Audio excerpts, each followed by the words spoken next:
আজকে আমি চলে আসছি ভূতের বাড়িতে। হ্যাঁ ভাই, আপনাদেরকে আমি ভূতের বাড়িতে দেখাবো, কিন্তু ভূতের বাড়ি এই রকম যে তা আমি জানি না।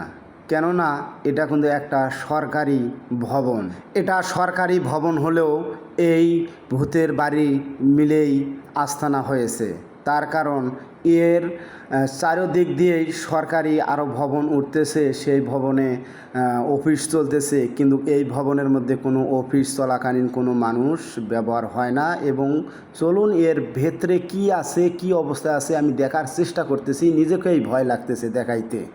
গেটের মধ্যে তালা দেওয়া, দেখেন চারিদিক দিয়ে আছে অনেক ময়লা আবর্জনা মিশিং, অনেক ধরনের কলকারখানার জিনিস পড়ে আছে এবং পাশের রুমও তো একই সিস্টেমের জিনিস পড়ে আছে।